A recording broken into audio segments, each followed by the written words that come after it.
Okay, I think we'll get started.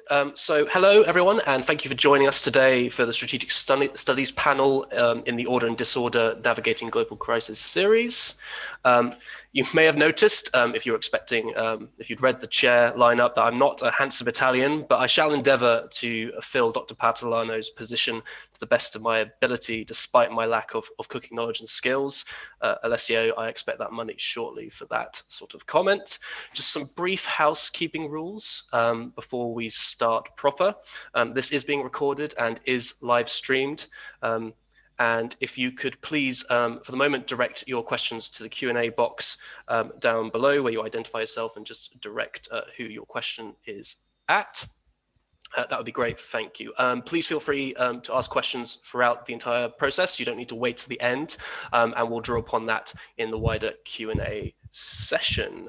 If you'd like to join this conversation online, please feel free to do so on social media under the hashtag Order and Disorder, and you'll also find it with the @School of Security Studies.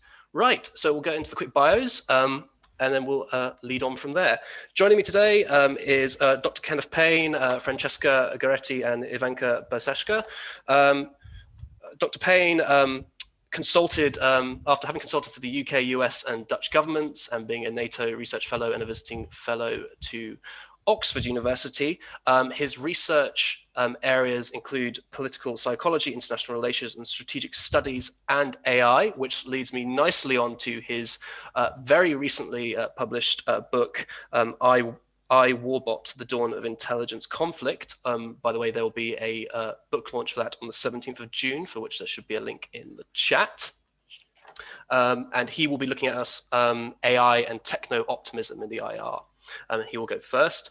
We also have Francesca Goretti, who is a fellow Leverhulme scholar, so I'll try not to be biased, with the Center for Grand Strategy as part of the Interrogating Visions of the Post-Western World project. And she is looking at the securitization of Chinese FDI in the EU for a PhD. She's also a researcher at IAI, for which she's contributed to recent publications, one of which is including 5G in Italy. And she's also contributed to publications of the EU and China Research Center, one being the Fourth Technological Revolution and how that shaped Europe's views of China. She'll be going second.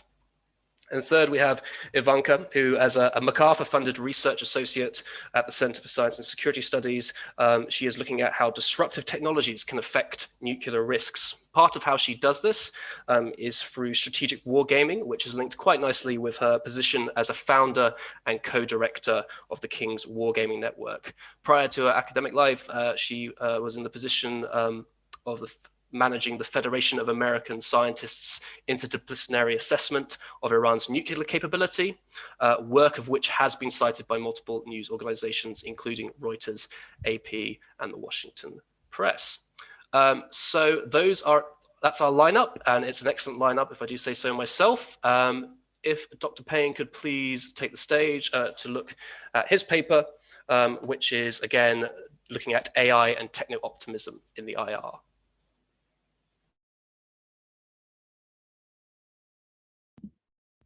Hello, everybody, and I'm just going to start my video, and I've got control of it, and I'm just going to put my PowerPoints up. Can you see those, and why can't I? There we go. Hopefully you can all see those. I'm just looking at the participant list here, and there's quite a few people I know, and there's also quite a few people, so good to see you, first of all, and there's also quite a few people who know quite a bit about AI as well. So forgive me if I'm teaching you how to suck eggs. I've got 10, 15 minutes, so hopefully I will run to time, and we can have some questions afterwards from people who probably know at least as much about this as I do, if not more. As Will just mentioned there, I've got a book launch next week. If you want to hear me wanging on at greater length about artificial intelligence and warfare, there's your opportunity to do it. And said book, if you haven't bought a copy yet, please do.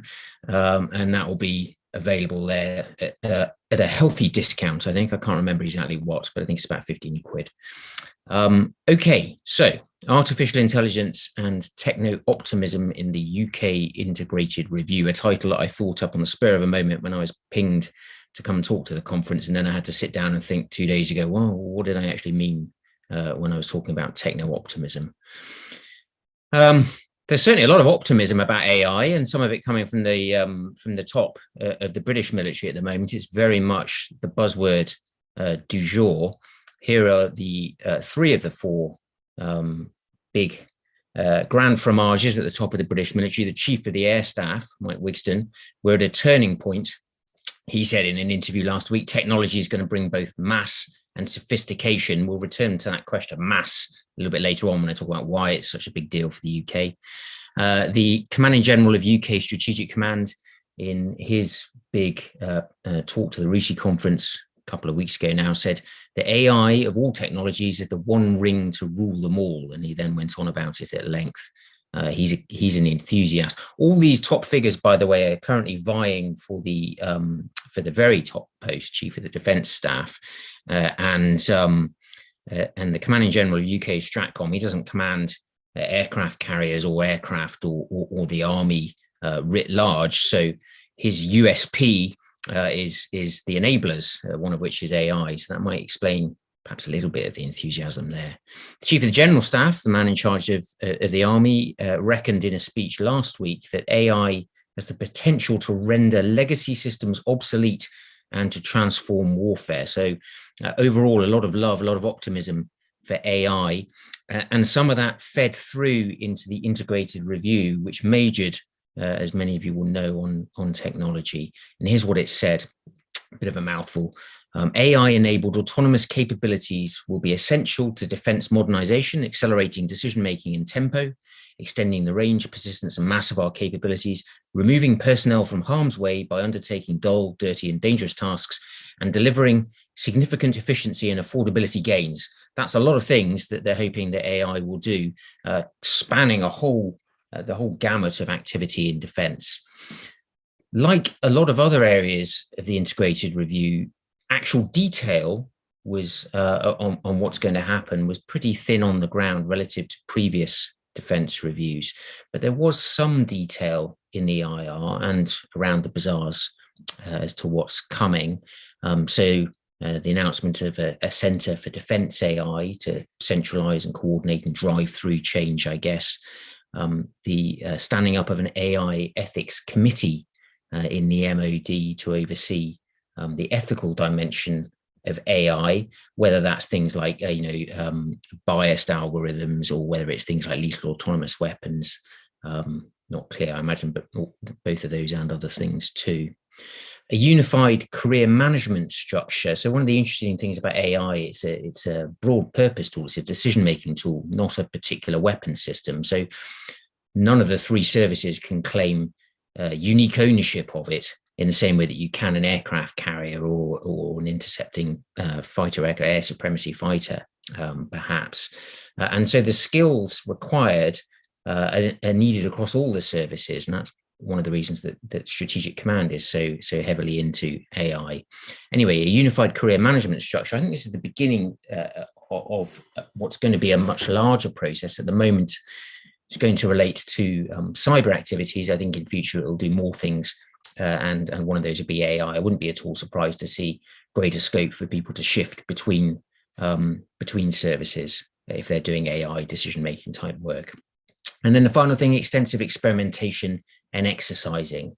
We're at a point where there's been, with increasing volume and frenzy of hyperbole, lots of comment about what AI might do for defense. And I think we've arrived, or fast arriving, at the point where the armchair navel gazers like me have to take a little bit of a backseat to the practical business of testing out what works and what doesn't work. And that's where the military is at the moment, just starting to do increasingly large-scale experimentation with some AI technologies.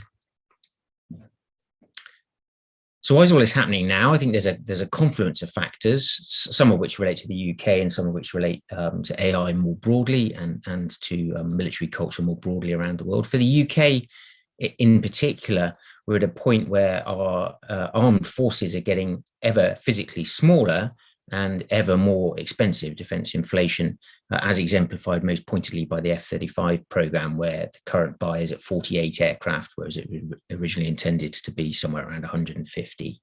So there are financial pressures on defense, and also pressures in finding people with the right skills who want a career in defense as well. So that's a particularly UK reason.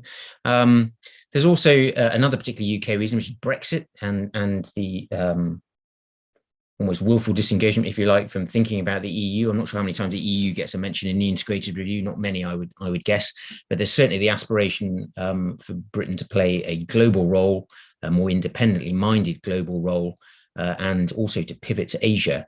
And the Carrier Task Group on its way to the Far East now is a symbol of that.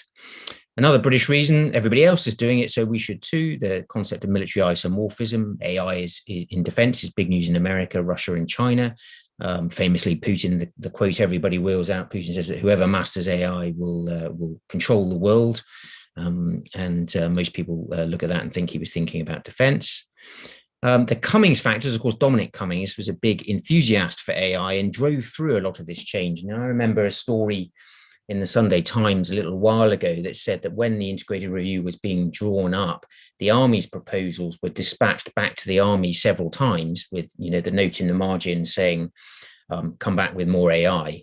And one of the key drivers of that was Dominic Cummings, a factor that's now obviously diminished in importance. And then the last reason, AI is perceived to, and I believe will, deliver combat effectiveness in certain circumstances, although there's much to be settled about what those circumstances are. So a range of factors help us understand why AI is a big deal now. Let's just have a look briefly at a couple of examples of AI doing its thing. This is the Alpha Dogfight from just before Christmas, dogfighting trials run by DARPA, and the human pilot there is being thrashed by an AI from a company that nobody had ever heard of before called Heron AI. Heron actually beat Lockheed Martin on the way to winning this contest in the knockout rounds, AI versus AI. And then in the final, it beat a Top Gun pilot 5-0. So in certain circumstances, AI can make something of a contribution to the tactical business of combat. This here is the test bed for DeepMind when it's looking at AI in complex strategy games where more thinking is needed, more forward planning is needed, more creativity and imagination, perhaps human type attributes or attributes that we associate with humans, less with AI. And this is StarCraft 2, a game called StarCraft 2. And increasingly what we're seeing is these sorts of games, OpenAI uses one called Dota, these sorts of games being used to test out the concept of human-machine teaming. And I think human-machine teaming is a big area for AI in defense, understanding how algorithms and humans interact, complement each other, compensate for each other's relative weaknesses. So in Dota 2, it turns out that the best combination in team matchup is not a team of all humans or a team of all machines, but a combination of the two, such that the machine is doing the unerringly accurate, quick shooting, and the human is bringing to the party the ability to look ahead and plan complex strategic moves. So it's not just the tactical dogfighting bit where AI excels, it's also thinking about how AI works in combination with human minds to produce better effects. So human-machine teaming, key area for AI. That's the Anduril Ghost. We'll skip that for reasons of time. Here's another application of AI in defense. This is the Perdix swarming drones. I'm not sure whether you can see it on the resolution, but out the pods under those FA-18s is coming hundreds, even thousands of micro drones that can then be coordinated and act as a swarm. Another tactical activity where AI is making a difference. Okay, so why techno optimism per se in general? I think there's a real danger when we're talking about an exciting new technology like those things we've just seen, those AI-informed things we've just seen, to slip into technological determinism, the idea that the technology is somehow out there, fully formed, and that it's going to have a massive impact on defense. There's always a sense anyway in strategic studies, I find, of presentism, where people are trying to say something new and make a name for themselves by latching on to the latest thing. So combine that sense of technological determinism with the presentism, and you underplay the continuities in strategic studies, the extent to which there are long-standing traditions that inform how countries organize to fight war. And then the bottom one, that sense of awe. There's a new paper out on technology and awe in the Journal of Strategic Studies that prompted me to put that there, worth checking out. So what happens when optimism, the Cummings enthusiasm for it, the enthusiasm of the chiefs, meets reality? Well, I think we've got some particularly British challenges ahead and some more broad challenges ahead when it comes to adopting AI. The particularly British challenges, I guess, is I'd point to our organizational culture in the UK. We used to be known, British Armed Forces used to be known as the borrowers by the Americans for our propensity for pinching bits of kit off them and using it to our advantage. And that points to the make and men do approach that we've sometimes adopted. And it's a little unfair. We are one of the largest militaries in the world, one of the best resourced militaries in the world, but there is still a gap, I think, between the hyperbole on one hand and the scale of activity on the other. So I mentioned a drone swarming squadron in the RAF. It's still a very small scale affair. If you look at the land warfare trials of autonomous robots, it's still a very small scale affair. There's a large gap between what's being done and where the breathless talk is. You can see that organizational culture as well in the sorts of procurement decisions that are taking place now with respect to Tempest, which has still got a cockpit, or with respect to the loyal wingman concept, where the appropriate application of AI in the air is seen as a servant of a human pilot in an F-35 rather than as a thing in and of itself, notwithstanding what we saw in that dogfighting trial. So organizational culture, I mean, militaries are conservative and traditional for very good reasons. It tends to work. And if it works, why change it? And they're hierarchical as well, which tends to impede radical change, or can do. But those things work against rapid adoption of new technologies. The Cummings effect, now gone, of course, or at least diminished with the departure of Dominic Cummings. And then, as I alluded to earlier, there's a susceptibility to revolutionaries and snake oil, which comes back to bite you when people can't deliver on what they've promised. More broad challenges about the adoption of AI. I won't dwell on any of these in any particular detail, except to say that we're not in an AI winter. The history of AI has been of bursts of enthusiasm and excitement about what's possible, followed by a winter, so-called, as the reality sets in when AI can't deliver on what it's promised. And I don't think we're by any means in a winter, but there are some big challenges about the sort of AI that we're seeing now and what its potential might be for the future. And of all those things there, I'd point to the problems of getting an autonomous car on the road. Where is your AI car? The answer is that there are also people on the road, and AI is not very good at reading what other people intend to do. The second one there on the list, the problem of bias, and you can see that in terms of AI being used in predictive policing or in human resourcing. If data sets are biased, then the output of the AI algorithm that you've trained it on are biased. So fairness and unbiased algorithms are a big problem with the current approach to AI. I'll leave the rest for reasons of time. Okay, so much optimism, many challenges, some of them British, some of them to do with the technology. The panel asked us to focus on what the implications for international order are, and I've put some on the screen there. It's probably worth concluding with those. The bottom line there is the important one. The integrated review hasn't really, on the face of it, grappled in any depth with those problems listed above. The first one is that arms control for AI is extremely unlikely, in my view, notwithstanding that there's a very vocal group of people who would like to see rigorous arms control, particularly when it comes to lethal autonomous weapon systems. It's unlikely because there'll be a lack of agreement about exactly what it is you're regulating, and it will be really difficult to police any agreement, any arms control agreement that you put in place. Defecting from the regime and the jargon is very easy. So that's one implication for international order. We're likely to see, as a result, absent arms control, we're likely to see, in my view, something of an arms race as all sides scrabble to understand and instrumentalize the technology. That means that we're likely to see changes in the balance of power.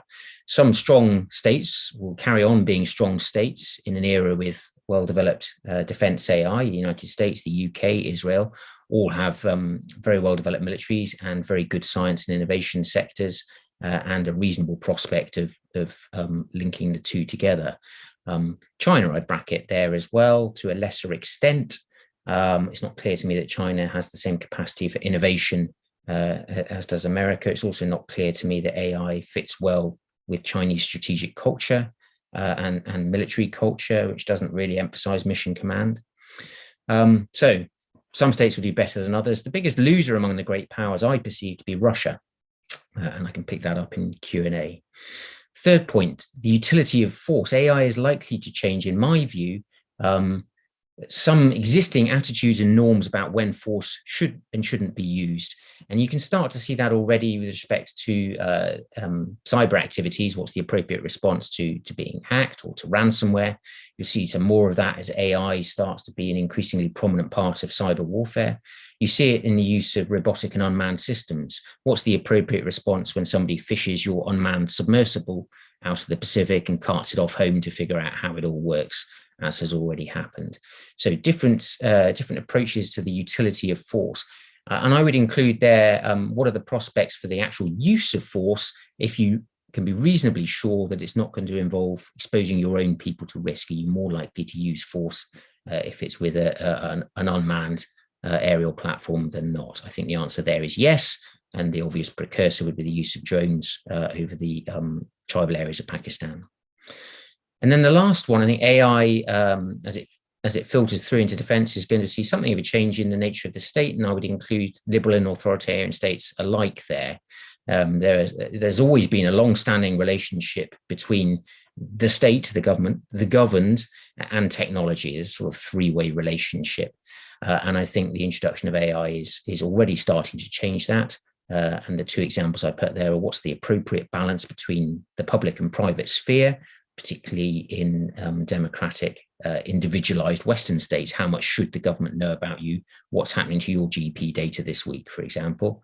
And secondly, a change in the nature of the relationship between citizens and their armed forces as there are fewer warriors and as force is increasingly automated and carried out by robots. Already, a very small proportion of Western societies are involved in armed forces. My favorite stat is that 0.13% of Britons serve in uniform. And of that small number, an even smaller number are employed in close combat roles. So that already tenuous relationship between society writ large and its armed forces is going to be stretched even further as you automate armed force. The integrated review, whilst it's hugely optimistic about AI, hasn't, in my view, started to grapple with those issues. There you go. That's my little canter through. I hope there's something in there to prompt some thought, and feel free to buy my book, as I say. Over to you.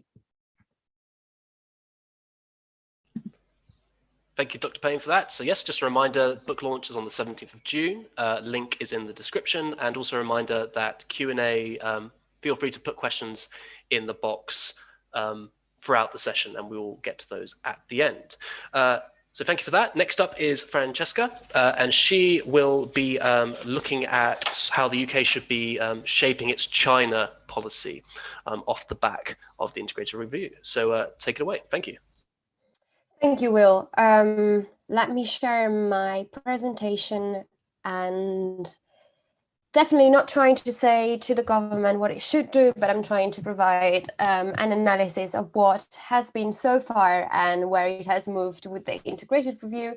And that is why the title is Shaping UK's China Policy, Filling the Vacuum. And we get to the vacuum very shortly. before I need to give a little bit of a context, nothing new. Most of the people who've looked at UK-China policy know about these. Well, we start with the golden era, the so-called golden era during the government of David Cameron, was particularly pushed forward by George Osborne. This view of UK-China sort of a special positive relationship that peaked in 2015 with Xi Jinping's state visit to the UK, where both, wished for a great collaborative future for the two countries. China was particularly eyeing London as financial hub for, the internationalization of the renminbi, but also for other reasons, real estate investments and, also technological advancement. But then this era ended quite abruptly in 2016 when, after the Brexit referendum, Cameron resigned. After which the question mark was, what is UK's China policy now? Because that era, that sort of golden era of the relationship, ended. And then with May's government, we entered the so-called vacuum, which is not, of course, a phase that has been named as such on purpose. It's just literally that while during the Cameron government, the so-called ministries of prosperities were the ones that were more vocal and had more leverage over the UK's China policy. Once the Cameron government's transitions out, other ministries also start to cover a more important role. And of course, because Theresa May becomes Prime Minister, the Home Office in particular with its own concerns. And that is why shortly after she becomes Prime Minister, you have a review of the project of the construction of the Hinkley Point C, the Chinese involvement in the construction of Hinkley Point C that afterwards gets green-lighted, and the launch of the National Security and Investment Bill. After which there's also a sort of step back from what was promised by Cameron, and official involvement into the Chinese project, the Belt and Road Initiative. May assures the population that there will be no official involvement of the UK into the BRI, but of course, unofficially, there was still quite a lot of push for the economic relationship between the two to be very tight, also in light of what Brexit would mean for the UK and, the starting to shape of a sort of, global Britain. Again, however, Brexit negotiations and plans for Brexit kind of occupied most of the agenda of the May's government. And so not much time was dedicated to understanding and shaping UK's China policy, which means we entered this vacuum and it was rather unclear what the UK-China policies was. And China, of course, in the meantime, was becoming an increasingly important actor. And so you have to start thinking about what is at least your approach and position towards such an actor. Right, okay. And that is when, when Johnson's government begins, we see the shift. Of course, the shift is not immediate. And is not just due to the change of government and to Johnson. In part, it is due to that debate that had been started earlier with the May's government, and also the fact that to a certain degree, the Brexit matter was coming to an end, which I know is a bit of a strong statement considering latest news, but let's put it that way for the moment. Other elements became extremely important in shaping the UK's position, the position of the Trump administration, the debate on Huawei, and of course these two are particularly linked if we think to developments in mid-2020s. And then of course the acceleration posed by the pandemic of COVID-19, but also issues such as the introduction of the national security law in Hong Kong. And because of the historical relationship between Hong Kong and the UK, this played quite a role in shaping the view of the UK towards China, and to a lesser extent, the issue of Xinjiang. So you see more critical voices towards China arising and becoming quite prominent. And of course, the foundation of the China Research Group is a great example of this, led by Tom Tugendhat, and has been steering the debate in a direction which is very much, we could describe it as a bit oakish, but is more, concerned about the UK being able to protect its own interests and security. And now we get to the integrated review, and I'll slow down the pace a little bit. I just wanted to get through the background quite quickly. Of course, through the years, China has become an increasingly important element in the UK's foreign policy, because China has become an increasingly important element in everybody's foreign policy. But interestingly, the content of the integrated review doesn't quite mirror the hype in the public debate. If you look at the public debate and the political debate, it seems to steer much more towards a more negative position of the UK towards China, which is not necessarily mirrored in the integrated review. The integrated review is still rather balanced, at least this is my assessment. And interestingly, the definition that one could get out of, what is the UK's China approach is very similar to that adopted by the European Union in 2019. And I realize how contentious it could be that, it might have been inspired by the approach taken by the European Union. So I won't go as far as saying that, but it definitely resembles that approach, which is the so-called tripartite approach. China is at the same time a partner, an economic competitor, and a systemic rival. But it's not quite the same. And to a certain degree, the UK's approach and the EU's approach is similar to what has been named the Blinken Doctrine, which again recalls very much the so-called tripartite approach, which is an approach that is multifaceted and it leaves quite a lot of space of maneuver to other actors vis-a-vis China. And I think that within the integrated review, this paragraph, which I won't be reading, quite well explains the part about the partner and the systemic rival. But there's a bit of a lack of economic competition, which is why in the previous slide, economic competitor was in red. And the reason is because this element has always been a little bit difficult for the UK. The UK has always been a large advocate of, open economy, and balancing the defense of its own interests with leaving the economy open and free has always been a bit of a difficulty. And at the same time, the element of economic competition for an economy such as that of the UK is an element that has come to the attention quite recently. Why? Because China historically has been a manufacturing-based economy, which didn't present much of a competition for a service-based economy such as that of the UK. But of course, as we go through the shift in China from a manufactured-based economy to a value-added and service-based economy, the competition with economies such as that of the UK becomes more visible and more felt within the UK as well. And thus I'm wondering whether, in the words that regard technology, we could see a bit of that economic competition, mostly if we think about the mentioning of here adverse effect on prosperity. So not just about security, but also about prosperity. Still, this change and this attention to economic competition is not entirely there yet, and is definitely more recent and less strong than for other actors, most certainly than for the US and the EU. There's also a larger security component compared to many European countries, and definitely compared to Brussels. And that is because, well, first of all, the UK has interest in the Indo-Pacific region, which are more evident than for the European Union, but also because there's a long-standing concern regarding military supply chains, which has not always been about China. It was, more broader. It was broader, and it just regarded, being aware of how those supply chains were composed. But recently, it has become increasingly more about China, and it has also been expanding beyond the military sphere to dual use and further. And also, a lot of attention has always been paid to critical national infrastructure. And I'm not saying that that is not the case in other countries. It's just been very specific in the UK, much more focused on CNI than in other areas where, for example, knowledge transfer was much more a concern rather than critical national infrastructure.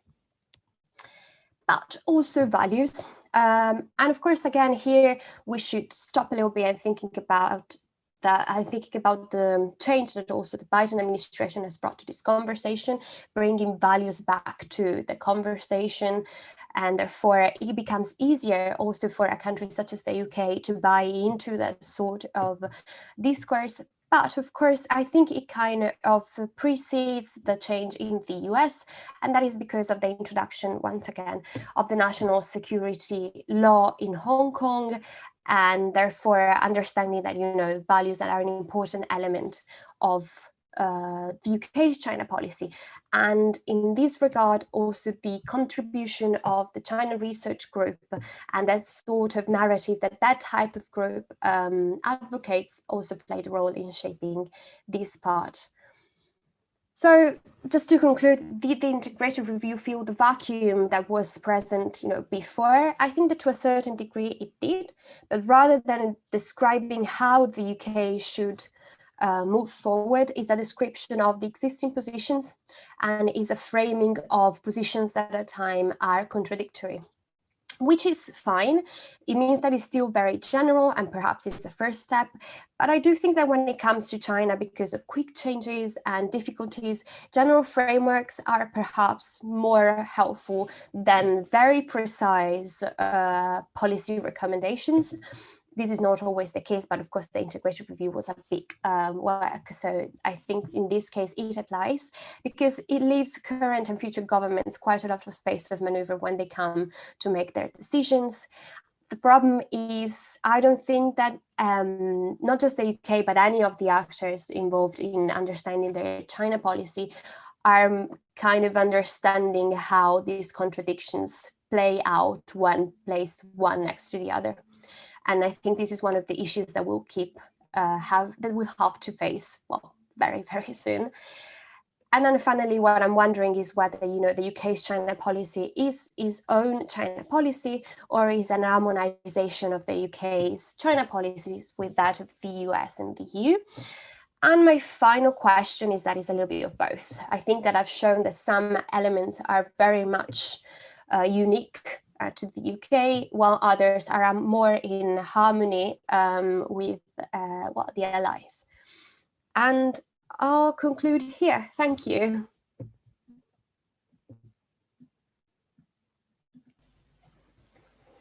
Thank you, Francesca. Really good talk, really interesting.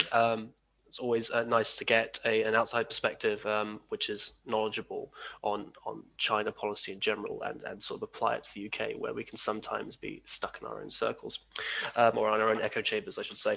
Up next is Ivanka Bashanka, and she is going to be looking, as it says on the screen, on reforming collective strategic capability. So I won't take up any more of your time.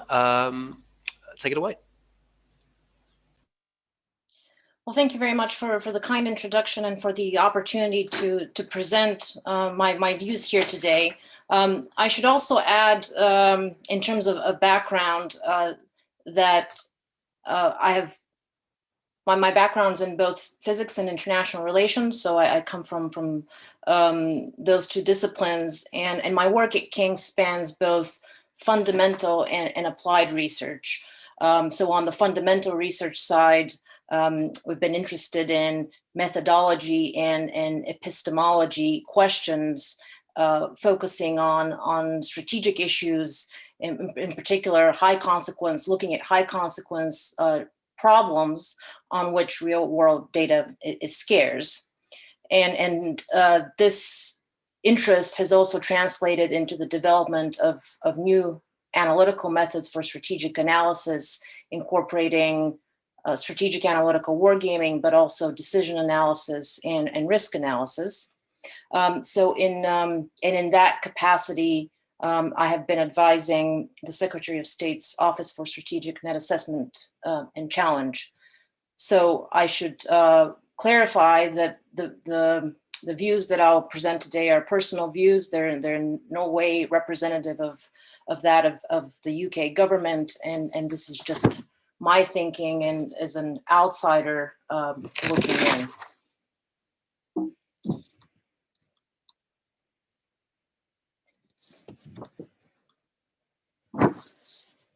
So I'll talk about 5 questions in this talk. Given that we have mostly an academic audience, I will focus on what can we as academics be doing to enhance the UK's strategic capability. And I'll provide a general overview of the problem and need, and highlight some of the key challenges. So the reason we're talking about reforming collective strategic capability was that this was one of the reform priorities identified in the integrated review. On screen, you see the paragraph and bullets that describe what the authors of the review saw as these priorities. In some of the other areas, we can see that this description is quite general and in some ways vague. I will focus in my remarks on this last bullet, which is the methodology piece. What are the new sources of evidence? What new techniques can we use to address these other questions? But I'll also talk a bit more broadly about collective strategic capability and what that means.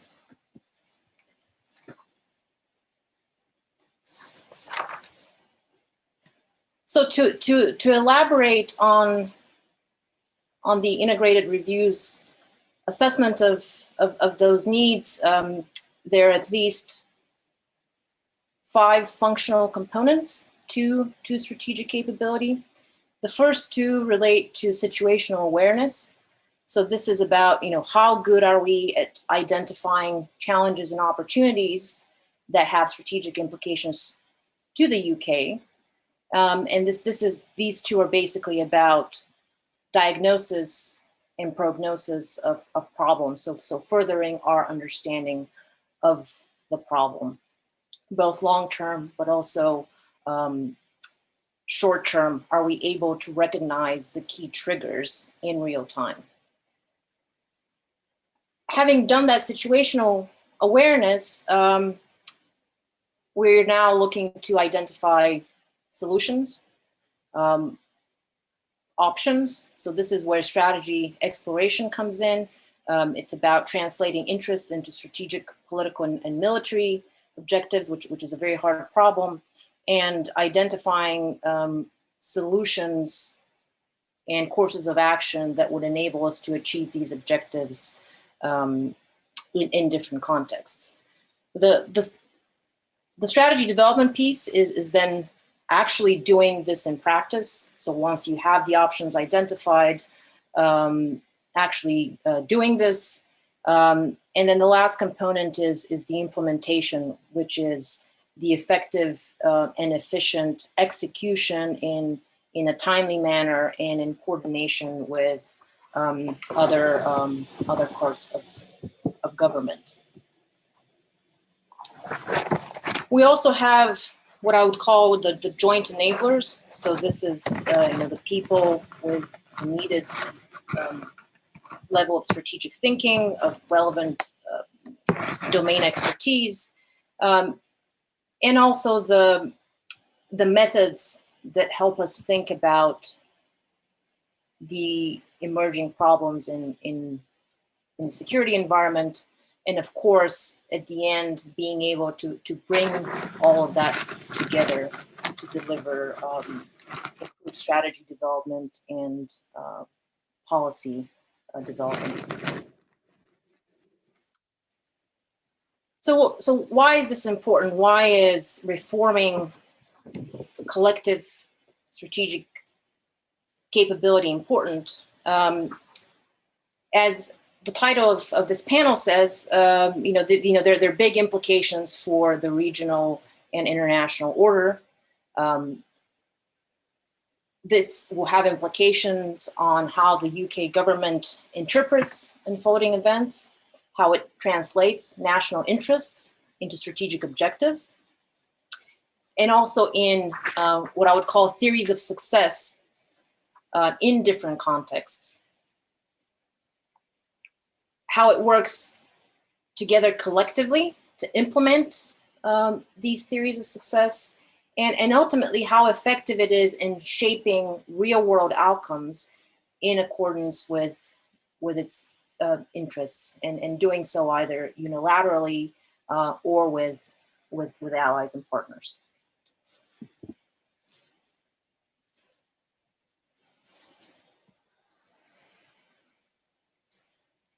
So why is there such a need? Why is this reforming this a priority? We're seeing two key drivers. One is external, and as my colleagues have described, there are fundamental and important changes to the security environment, and the integrated review is reacting to these changes. These include aggressive competition, aggressive and persistent state competition, also technological change, which is evolving at great speed. And this creates new analytical requirements to understand the evolving challenges to deterrence and defense, and to adapting the UK's strategy, doctrine, and capabilities.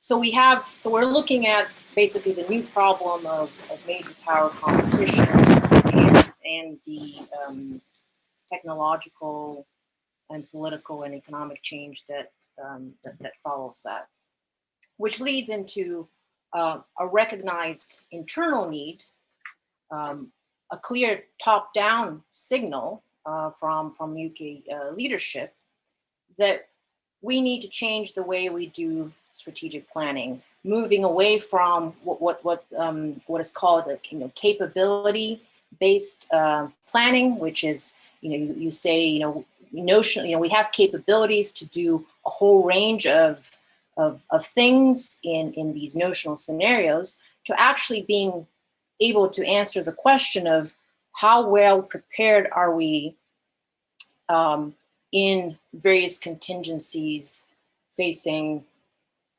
a capable thinking adaptive adversary like Russia or a competitor like China. So we see both that external driver creating new analytical questions, and then internally leadership saying, give me a new way to do this. So what has been done to address this problem? I'll talk about mostly developments within the Ministry of Defense, and the short answer is quite a lot. The first point is, which is quite significant, is the creation of a new Office for Strategic Net Assessment and Challenge, which is described as challenging the accepted wisdom and way of doing things. This is what it's for.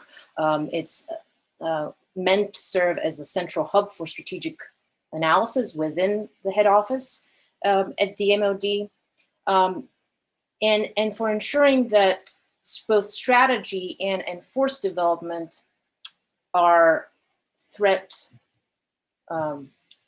are oriented around the threat and are driven by evidence.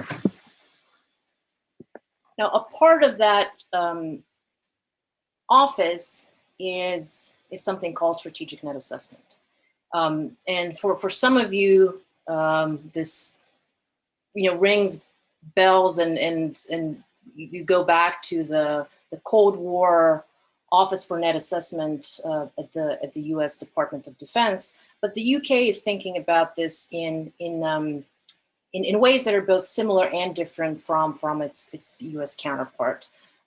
So basically, this new net assessment function aims to answer the question of how do we measure up against these competitors? What are we competing over?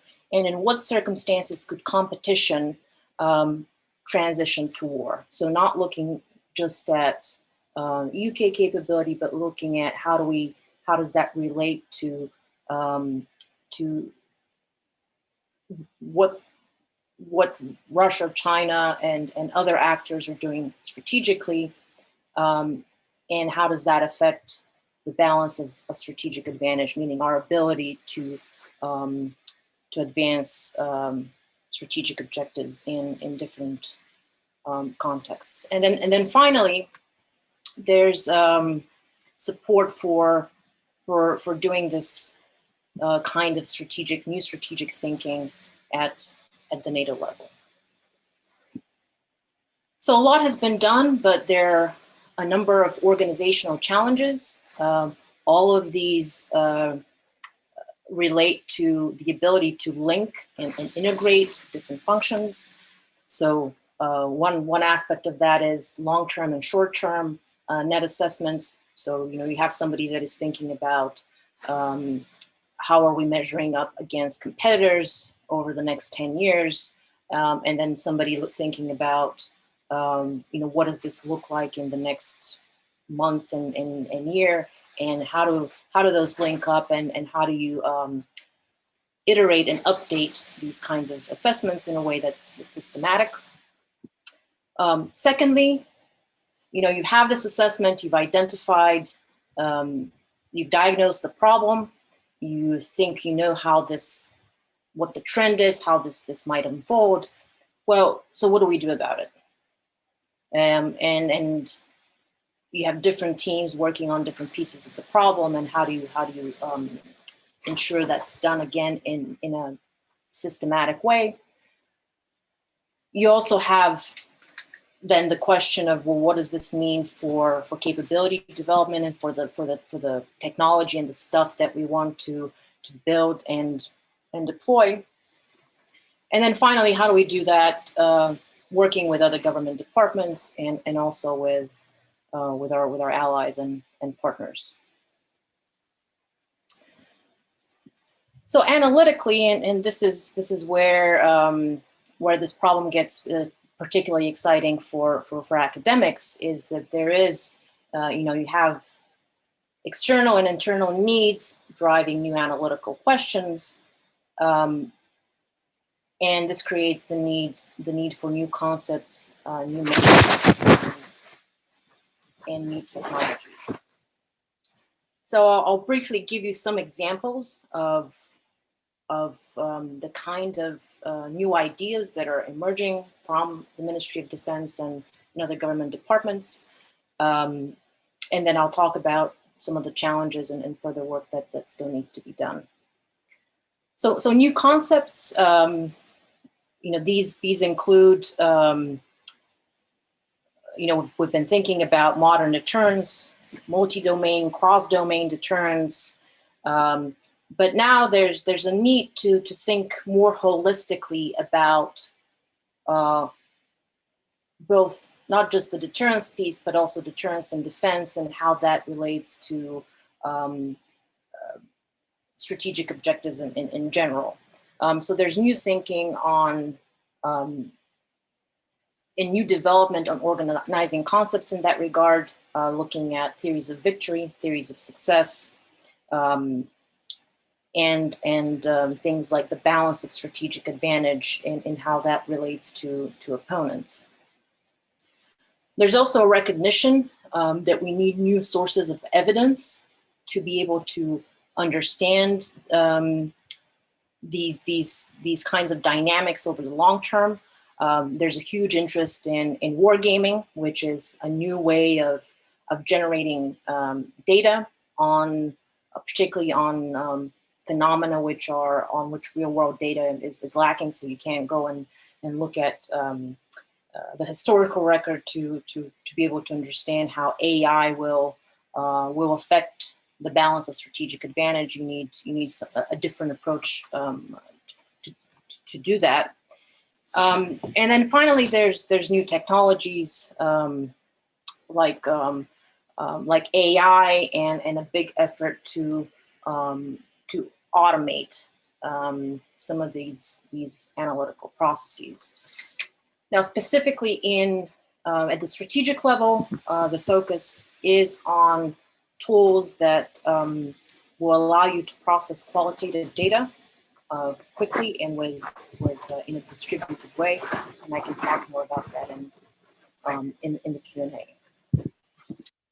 So the key analytical challenges that I'm seeing is that there's still a lot has been done on trying to develop new concepts that are better tailored to describing and explaining what we're currently seeing in the strategic environment, but we still need to do additional work.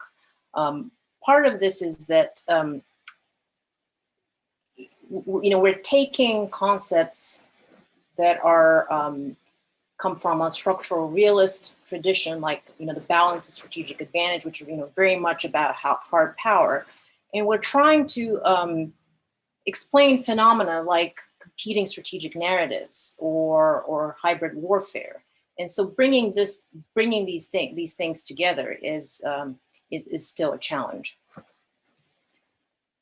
Scientifically sound methods. I talked about wargaming. I can talk a lot more about wargaming, but the bottom line is that wargaming has been practiced more as an art than a science by small communities of professionals to look at mostly tactical and operational level questions. So there's this big need to be able to do that effectively at the strategic level, and also do that in a way that is systematic and rigorous. And that's where some of our work at King's comes in. State-of-the-art technologies, the Americans call these critical and emerging technologies. These will be some of the key enablers to be able to do all of this at scale. Again, for me, the big questions here are around epistemology and having a sound scientific base on how you can use AI to answer these.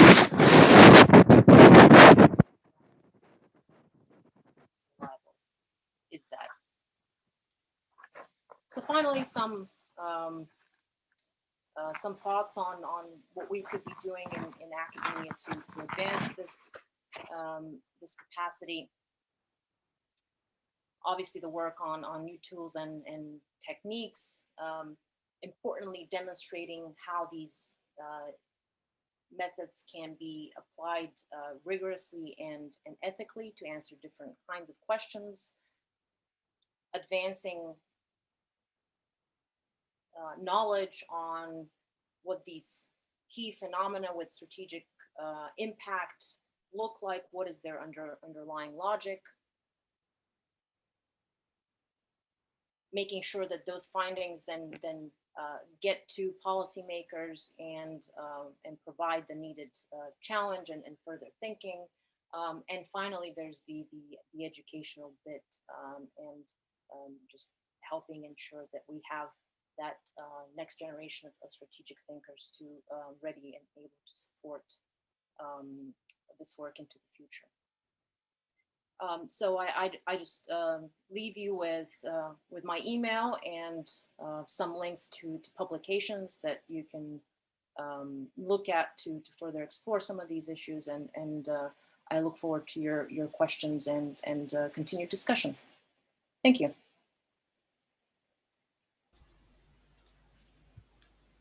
That's great. Thank you, Ivanka. If you stay on with your video, and if the other members of the panel could also flip their cameras on, please, we can get to the Q&A session and hopefully some of the exciting stuff. Luckily, we've had quite a bit of good engagement actually from the Q&A, and at least every panelist has one question, which is always really nice when that occurs. So I think we'll take it from the top. Actually, because we're at 39 attendees, if the Q&Ers want to actually speak through the mic and ask and articulate it that way, just simply because there aren't too many of us, that is equally helpful. Or if you would like to put your hand up if you're not in the Q&A box to do a question, that's also good. Emma Salisbury has asked a question. Emma, I don't know if you want to ask it through the microphone or not, just because there's a smaller number of attendees.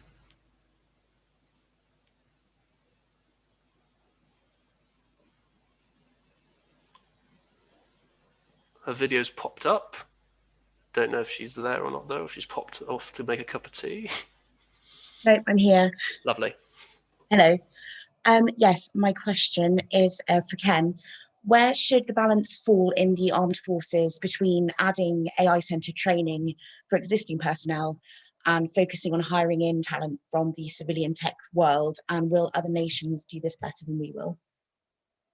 You probably know the answer to that better than me. Hello, Emma. Yeah, so I mean, there is a skills shortage worldwide on the technical side of AI. People command high salaries at the premiership end of the table, and it's an international workforce, which is partly why the US is very well placed, because it's attractive to international workforce who want to come and work in California. So there is a skill shortage. There's a skill shortage within the military as well, but the military doesn't need high-end coders of the sort that go and work for DeepMind or OpenAI.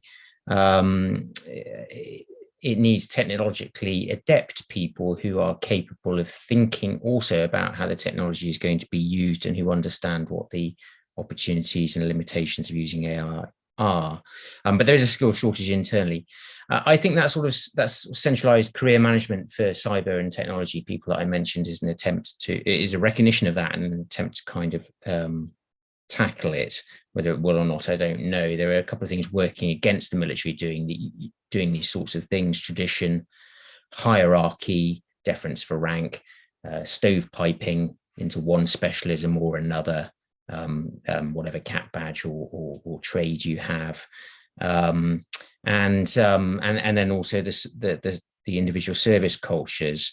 So it's not like the military, the armed forces are going to turn into Google with a flat hierarchy and sort of project teams thrown together overnight. But there are attempts to change the culture of how the military deals with tech and with AI in particular, and point to the J Hub as an example of that. There's a reasonably small organization that exists in London, in Shoreditch, designed to take advantage of off-the-shelf or near off-the-shelf commercial technologies that can be employed for military activities. That's a good example of a change in existing culture designed to reflect the new times. I think also, actually, I'd say not just the technological part of your question, like familiarity with AI and that, but also the changes that it means for how the military does its traditional things. I mean, what sort of skills are needed to lead in combat when large parts of your fighting power are autonomously created? You don't necessarily need the same sorts of skills and attributes that the military has looked out for a long time. What happens to the RAF's culture as the fighter pilot slides eventually, dragging his fingernails, his or her fingernails as they go, slides into history? The RAF's been an organization where the fighter pilot has traditionally been the center of the action, and they've selected their senior leadership from fast jet pilots primarily. What happens as that changes to military culture? So they need technologically minded people. Do they also need the sorts of skills that they've had for a long time? And then the last part of your question, how are we placed compared to other people? Pretty well, actually. I mean, the other large powers have got these problems too, and in many respects are less well equipped to cope with any or all of them than we are. A lot of attention rightly drawn to China, a strategic competitor, potentially a rival, increasingly sophisticated, modernizing its armed forces, but from a reasonably low base of capability, and not clear that its prevailing strategic culture fits as nicely with AI as does ours. So challenges elsewhere as well. So we shouldn't be too negative. That'd be my answer. Sorry to wang on a bit. That's great. Thank you, Emma, and thank you for the answer. Rachel Griffiths, you have two questions, one for Ivanka and one for Francesca. I don't know if you want to ask those via microphone or not. Hi, good afternoon. So my first one really was within the obviously within the IR, there's quite a lot of references to the threats from Russia and also China, and noting your point, Francesca, about the lack of policy, mainly probably foreign policy with for China. Is this? Do you think that this is actually deliberate? Because it would appear to be quite, in some respects, quite a belligerent sort of posture to take. Should I respond, or should Rachel? Rachel, could you also ask the question for Ivanka, please, just so we can get it all, we don't sort of have the logistical nightmare that might ensue from a Zoom meeting. Of course. So, Ivanka, you mentioned about sort of basing threat-based analysis as opposed to capability-based analysis. As someone that's particularly just almost totally focused on defense capability, so I'm maybe slightly biased, but that to me just looks like a generational return back to a process that we had previously and was moved away from. Probably, I would suggest, due to the costing implications around, it's very difficult to cost threats, whereas it's very easy, or it's a lot easier to actually cost capabilities. So again, is that a return, do you think? And for what reasons?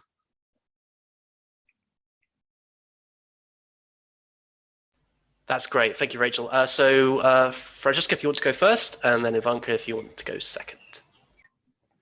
I'll be extra brief. Yes, I do think it is actually a voluntary decision that of keeping it quite wide, quite flexible, because although they do recognize the threat, first of all, they still have to keep economic ties with this actor.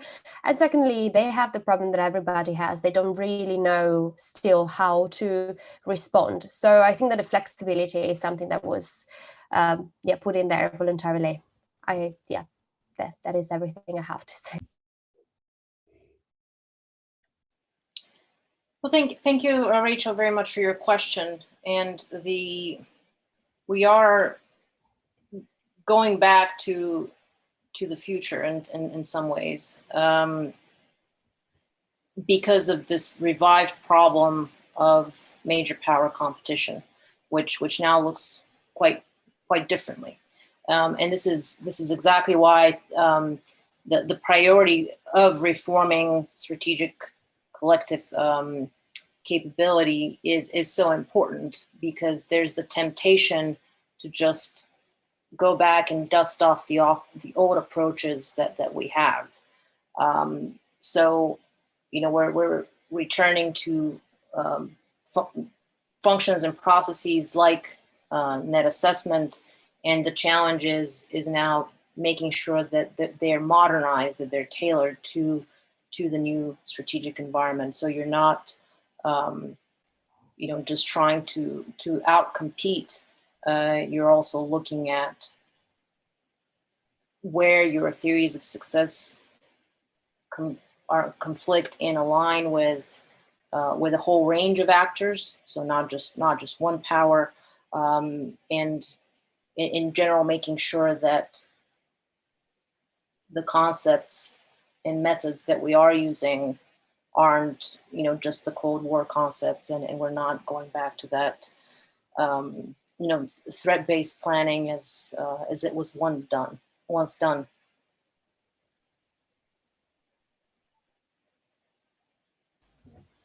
That's great. Thank you for the very interesting questions, Rachel, and thank you for the good answers there, Francesca and Ivanka.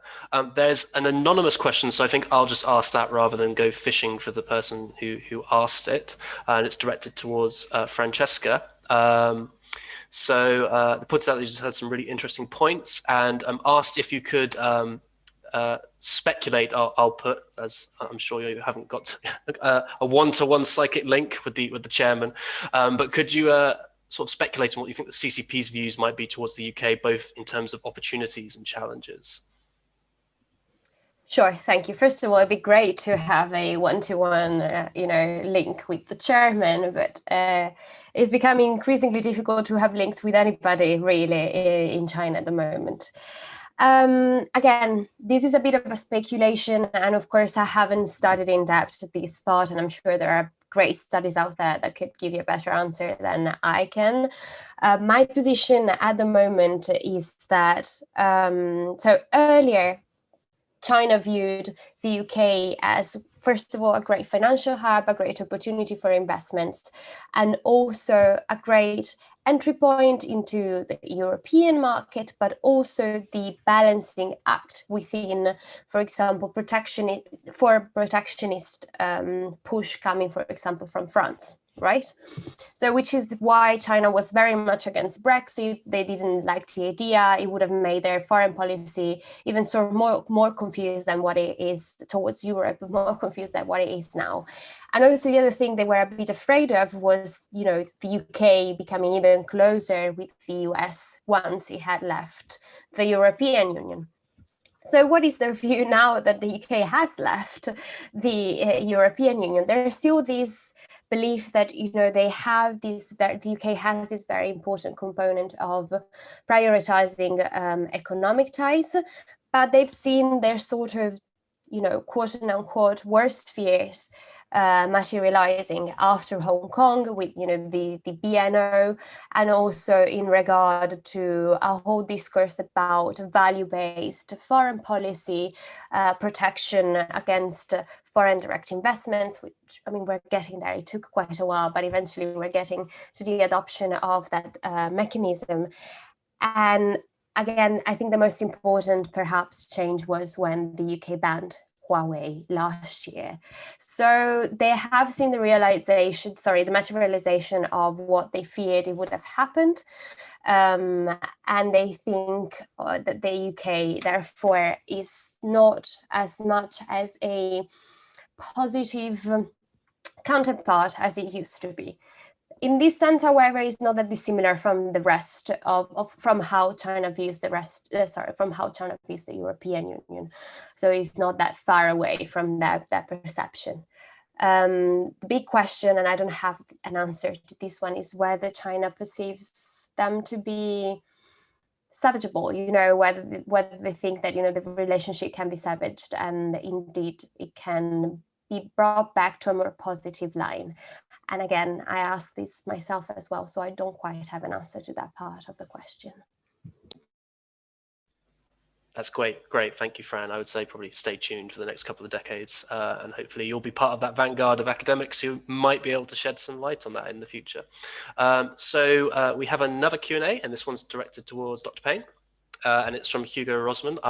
If you'd like to ask it by microphone, take it away.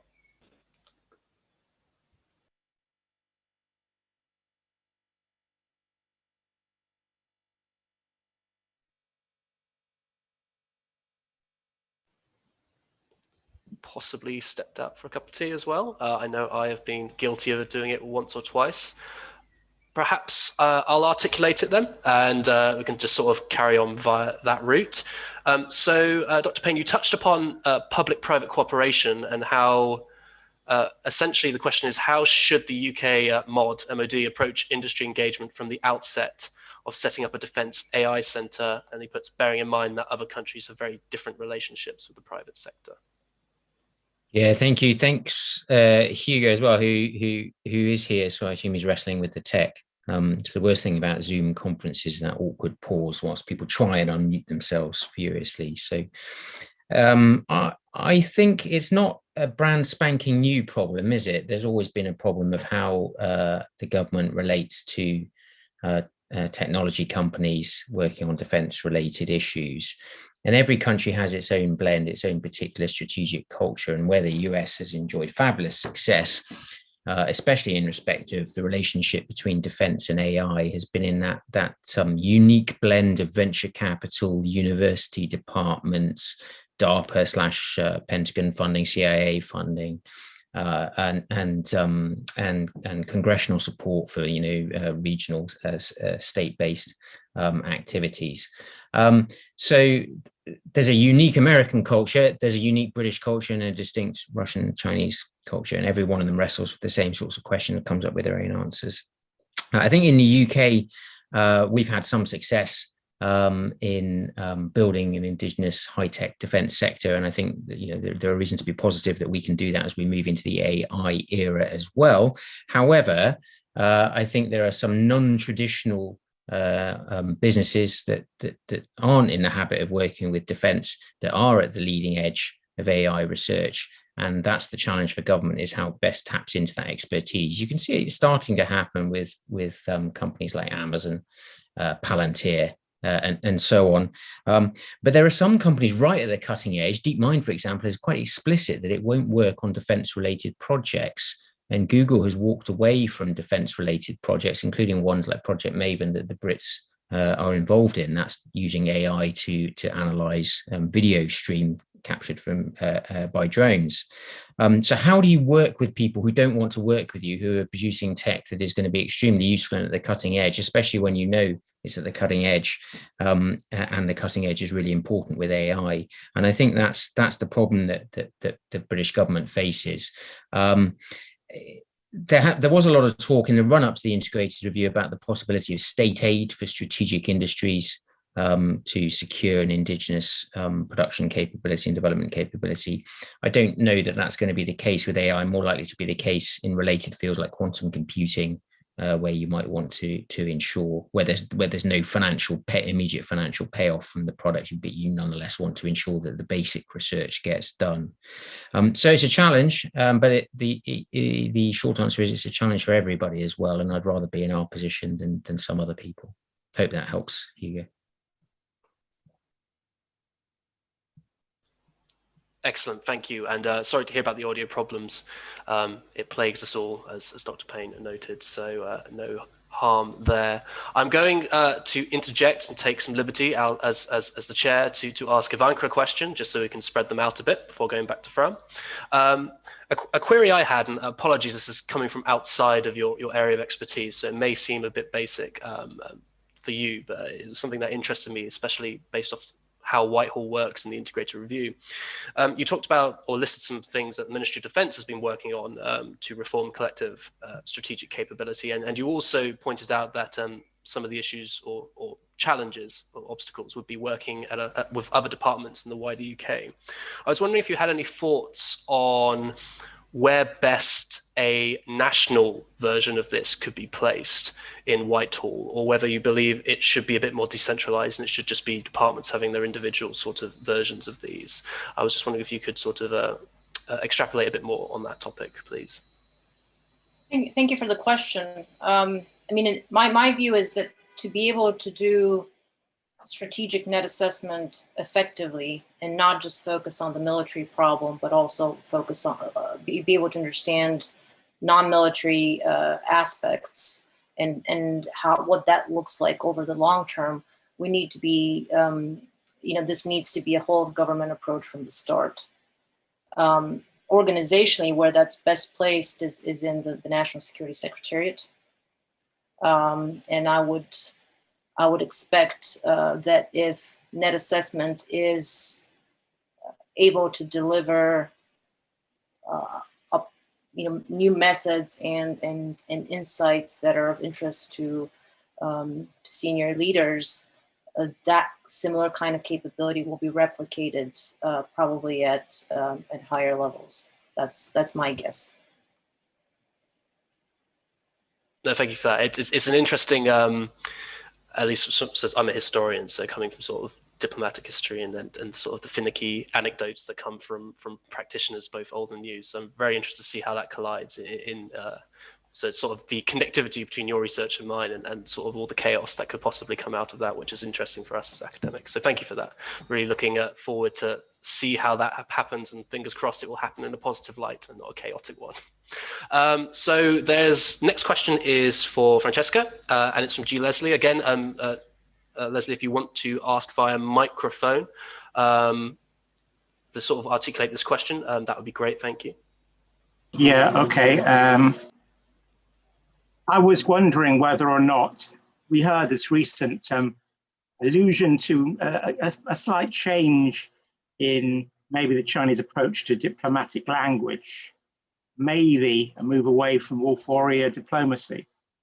But I wonder, as the United Kingdom has a unique obligation to Hong Kong through the Sino-British Declaration that it should take this opportunity to, if it's not going to affect anything, at least it could shame China in the world community and embarrass it by its actual duty to uphold the Sino-British Declaration of the fact that it has been breached, and clearly to the Vienna Convention by taking China to the International Court of Justice, making it plain where it has actually deliberately broken international law, so that this supposed change in China, that it's going to be a little bit nicer, is going to be shown up for what it is, that they have supposedly no interest in abiding by international law, and clearly also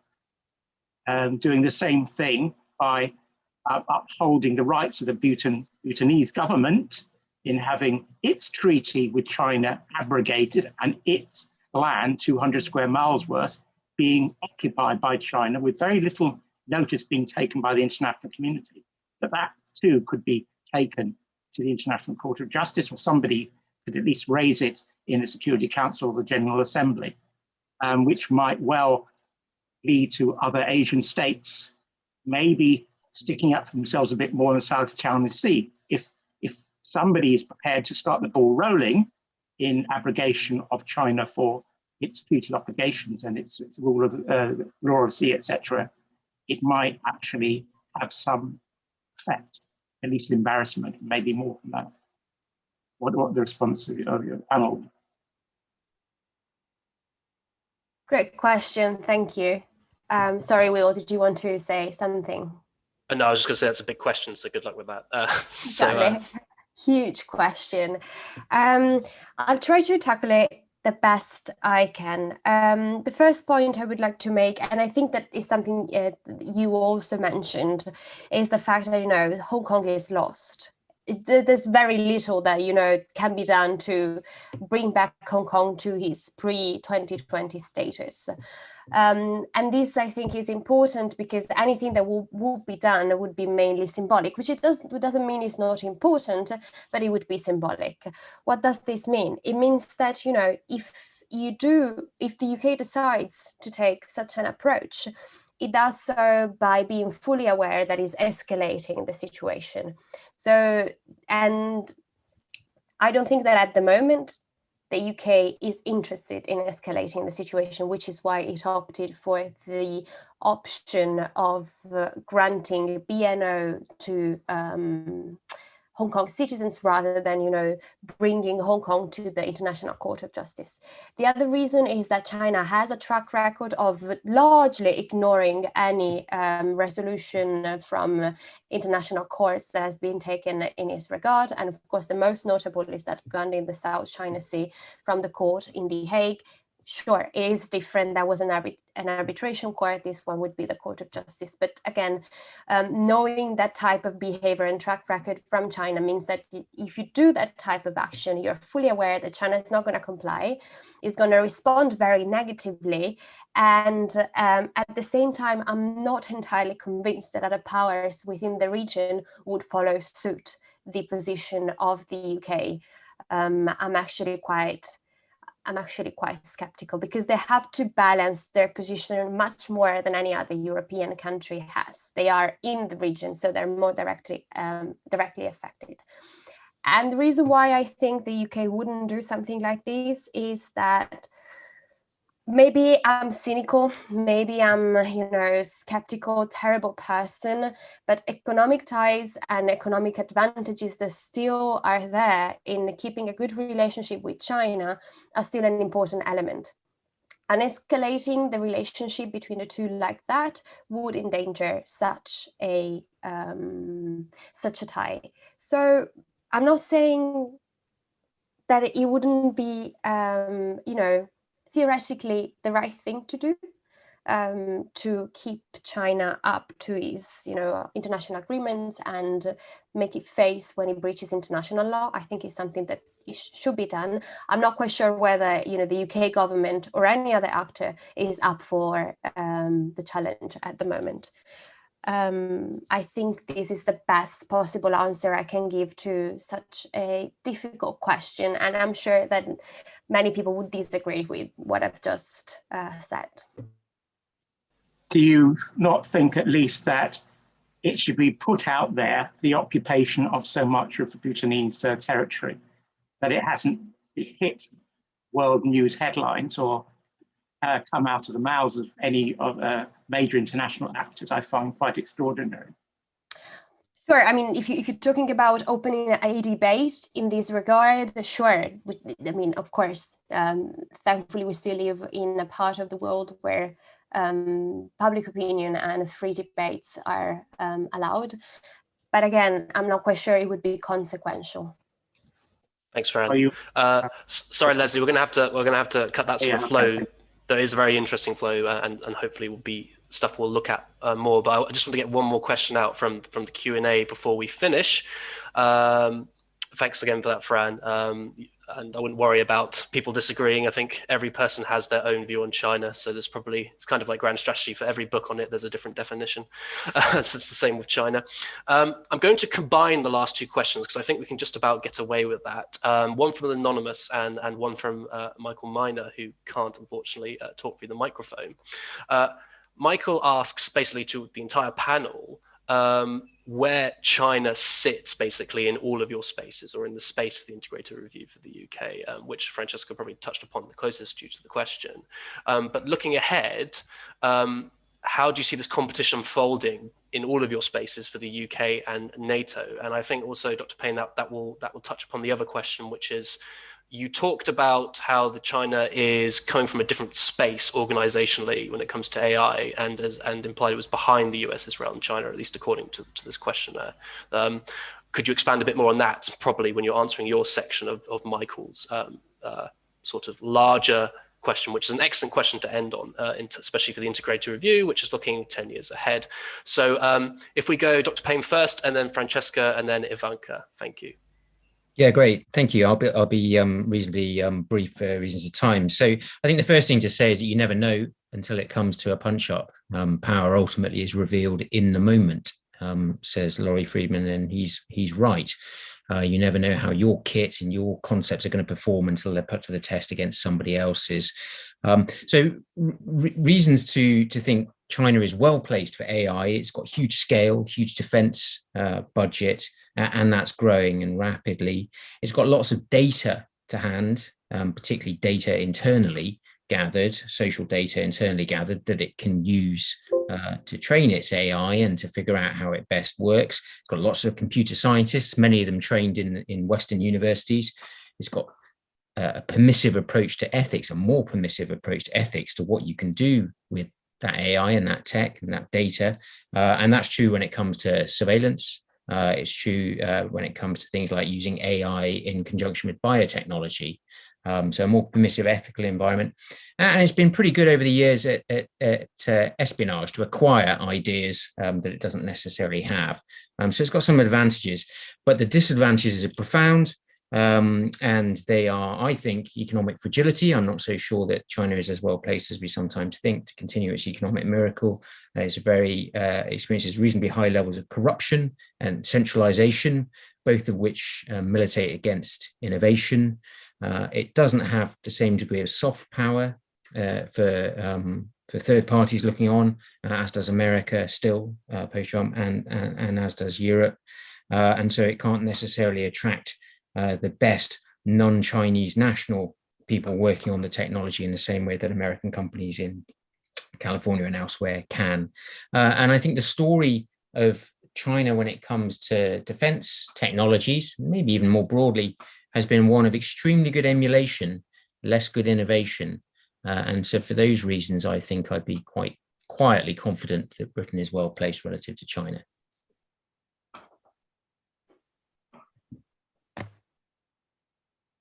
Thank you, Dr. Payne. If we could move on to Francesca. Fantastic. Well, I think I've explained quite a bit how China plays into what I was talking about. But if I can just say something about NATO, well, we've just heard that China is going to be quite high on the agenda in the NATO meeting, in the NATO summit that is coming up. So China is going to feature increasingly prominently in that agenda, is going to become even more important in the coming years.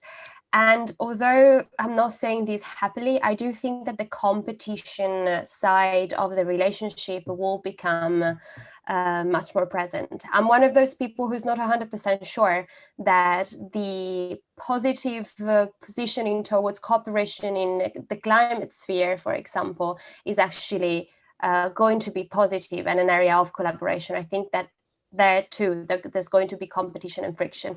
So I hope I'm wrong for all of us, but that is my assessment. That's great. Thank you, Fran. I look forward to the future article on climate competition as opposed to climate cooperation. Ivanka?